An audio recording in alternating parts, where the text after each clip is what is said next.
Ini kan sejatinya hari atau arah kan sudah mulai wetan, kidul, kulon, lor. Sakniki terakhir napa, Mbah?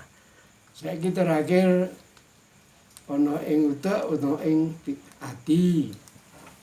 Ati ku duwe lambang ijo tenang. Wong urip isane tenang yen duwe bondo donya. Emas picih raja Brana, omah duwe, mobil duwe, duit akeh. Iku tenang. Arep nandi wae iso. Nglakoni aku arep umroh. Duite akeh iso, tenang. Arep munggah kaji.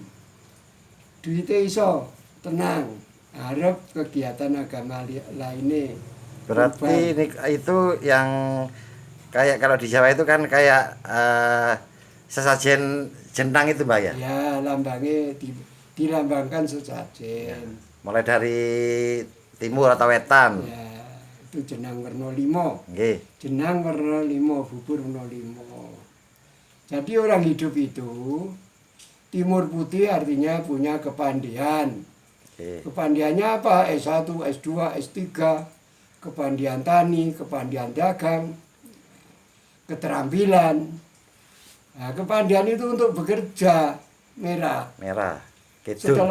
Setelah bekerja untuk rumah tangga kawin. Ya, kuning itu ya? Ya, Barat. kuning. Setelah kuning rumah tangga lama, punya mobil, punya rumah, punya ini tenang. Lor. Kalau sudah banyak duitnya, namanya tenang. Sekarang mau misalnya naik haji bisa, mau umroh bisa. Itu dilambangkan jenang warna apa? Bubur warna apa, Pak? Bubur warna hijau. Tengah berarti ya? Tengah. Berarti lambangnya hati. wetan putih, kidul abang, kulon kuning, lor ireng, baru tengah hijau. Tengah. Di dalam badan kita tengah itu di hati. Okay. Hati itu merasa tenang bila mana sudah cukup semuanya. Duitnya banyak, mau wisata ke luar negeri bisa. Duitnya banyak, mau kegiatan agama bisa. Nah, kalau tidak punya duit sama sekali ya, yang utara tidak ada. Okay. Jadi manusia hidup itu logika saja, punya kepandaian, keterampilan, kerja, rumah tangga, punya harta benda, baru hidupnya tenang. Ya, Mas, secara umum. Ya, terima kasih, Mbak, atas pencerahannya. Mudah-mudahan bermanfaat.